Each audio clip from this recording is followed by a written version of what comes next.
Je vais donc vous présenter mon projet de TIPE intitulé Une peinture innovante.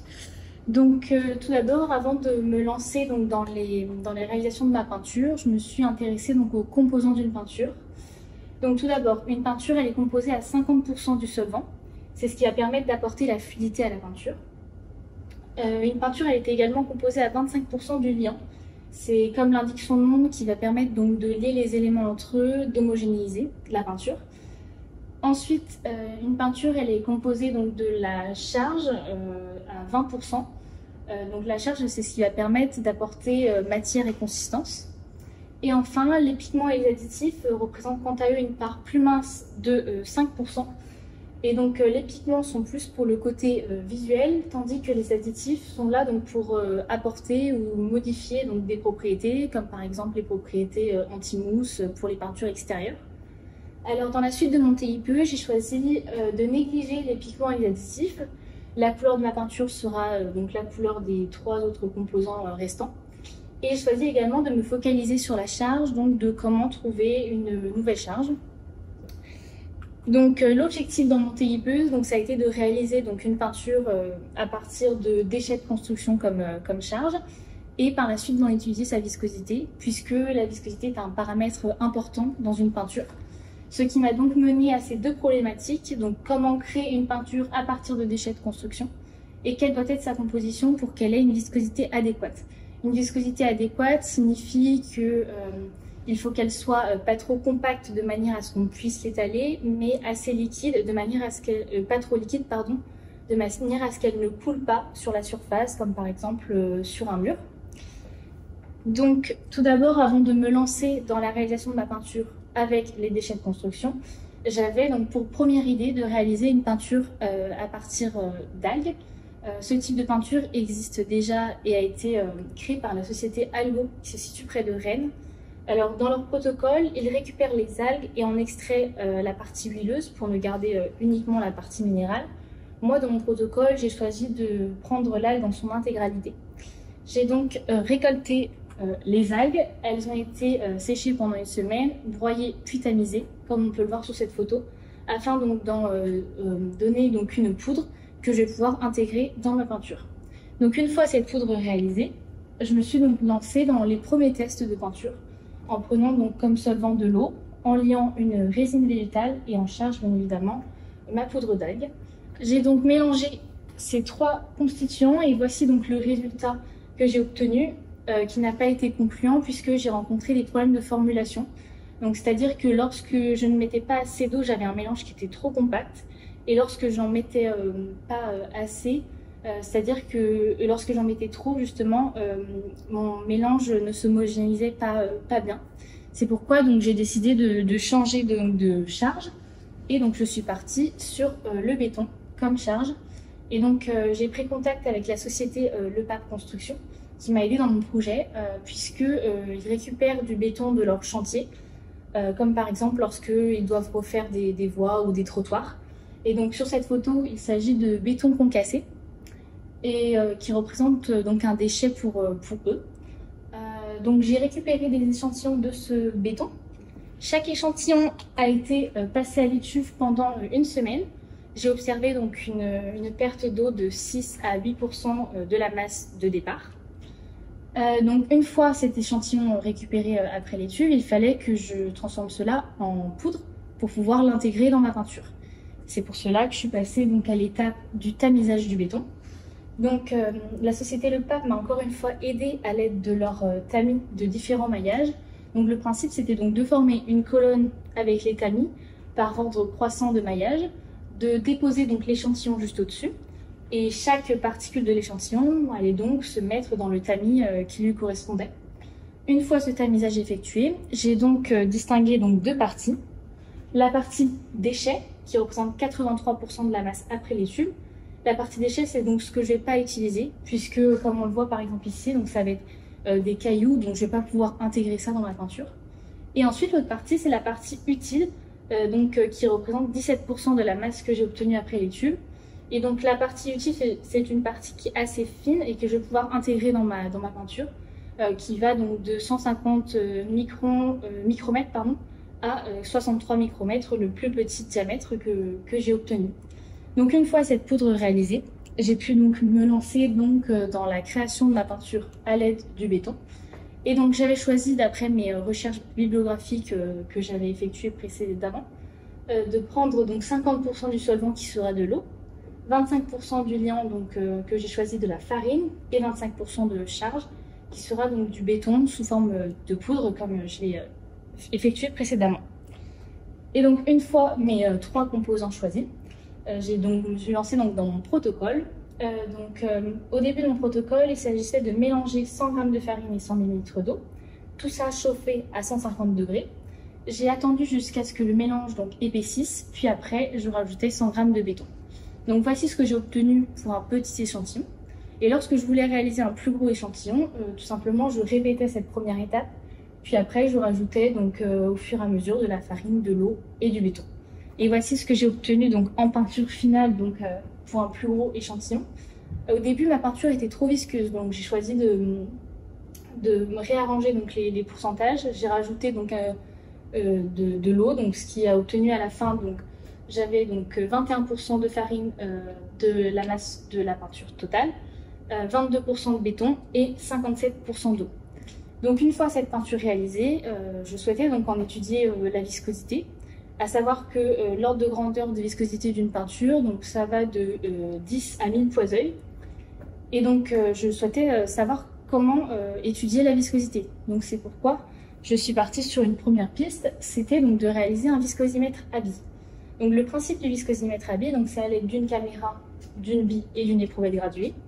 Il faut donc poser la bille sur le fluide et la bille va donc passer dans le fluide et tout ça va être suivi par la caméra.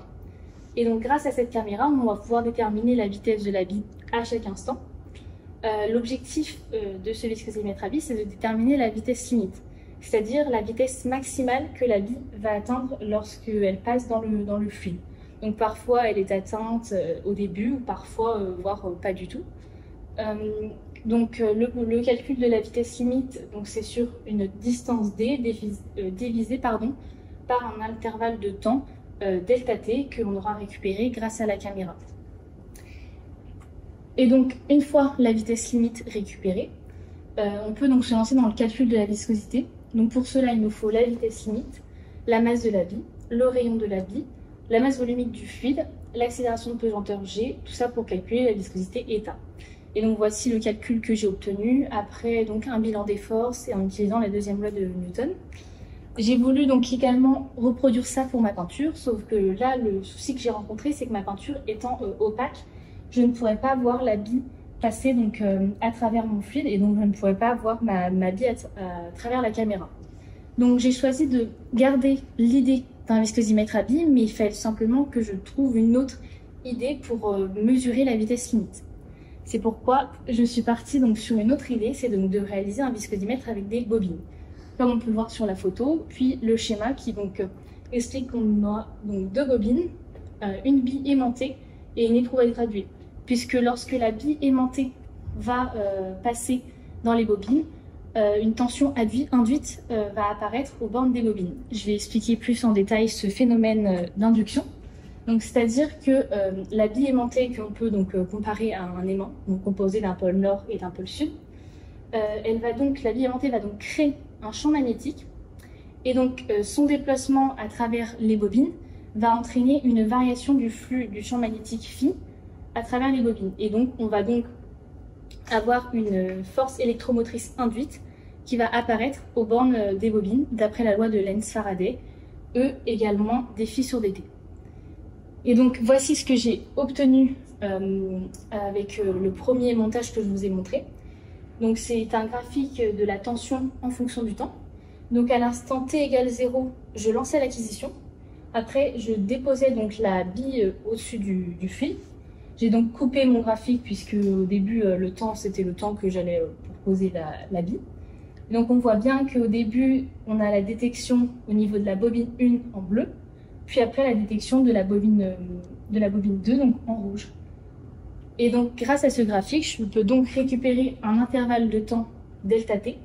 Donc à ce passage-là, c'est le moment où la bille est au milieu de la bobine, et donc je peux donc récupérer un intervalle de temps delta t pour calculer une vitesse. Malheureusement, avec 2 bobines, je ne savais pas si la bille était en vitesse limite. C'est pourquoi j'ai agrandi mon montage avec 4 bobines. Donc j'ai utilisé un tuyau d'1,20 m, 4 bobines, et toutes les bobines étaient donc reliées à une interface numérique. Et donc grâce à ce montage, je pouvais avoir donc différents intervalles de temps et donc différentes vitesses. Malheureusement, quand j'ai commencé mes expériences, je me suis rendu compte très vite d'un problème, c'est-à-dire qu'en dessous mes bobines, j'avais mis des équerres en métal. Et en fait, lorsque je posais ma bille donc sur le fil, parfois j'avais la détection d'une bobine, voire de 2 ou toutes les bobines, mais des fois j'avais seulement une bobine. Et en fait, je me suis rendu compte que la bille était attirée parfois par les équerres en métal. Donc c'est pourquoi j'ai changé rapidement, tout simplement en scotchant les bobines à mon montage en bois. J'ai par la suite donc là introduit un axe descendant Z, et j'ai également numéroté mes bobines de 1 à 4. Et donc voici ce que j'ai obtenu pour mon graphique de la tension en fonction du temps pour mes 4 bobines. Donc on voit bien la détection donc, pour la bobine 1 jusqu'à la bobine 4. On voit donc sur notre graphique qu'il y a donc 3 intervalles de temps, donc 3 vitesses. Je vais pouvoir donc voir les différentes vitesses de mon fluide. Donc au niveau de mes expériences, j'ai commencé donc avec ma première expérience à 57%. Chaque mesure, je la répétais 3 fois afin d'avoir mes incertitudes. Et ensuite, j'augmentais donc la fraction massique en eau jusqu'à 65%. Donc je vais prendre un exemple avec 61% d'eau. Donc voici ce que j'ai obtenu pour la vitesse donc à chaque intervalle en fonction de l'altitude Z.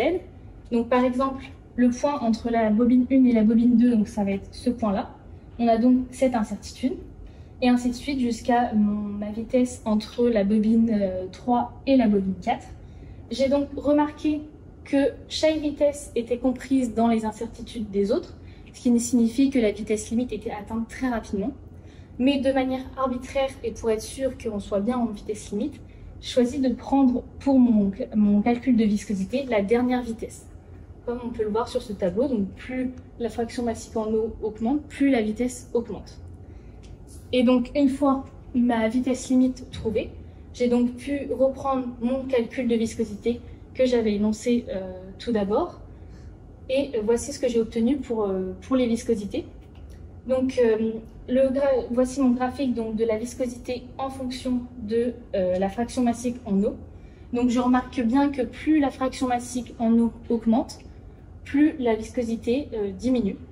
Pour rappel, la viscosité de l'eau est de 1,0 fois 10 puissance moins 3 fois Z. Et donc en conclusion, plus la fraction massique en eau est importante, plus la viscosité diminue. Dans mon TIPE, j'ai réalisé une peinture à l'aide de déchets de construction, du béton à l'aide de farine et d'eau.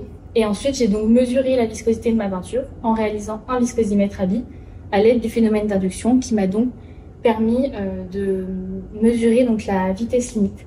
J'ai particulièrement apprécié mon projet puisque j'ai beaucoup aimé donc, la réalisation de la peinture et de évoluer à chaque fois avec différents protocoles afin de trouver le bon protocole. J'ai également aimé prendre contact avec les 2 entreprises, donc la première entreprise Algo, puis après l'entreprise Le Pape Construction. Je remercie tout particulièrement la société Le Pape Construction de m'avoir fait visiter leur site et de m'avoir beaucoup aidé dans mon projet. Je vous remercie pour votre attention.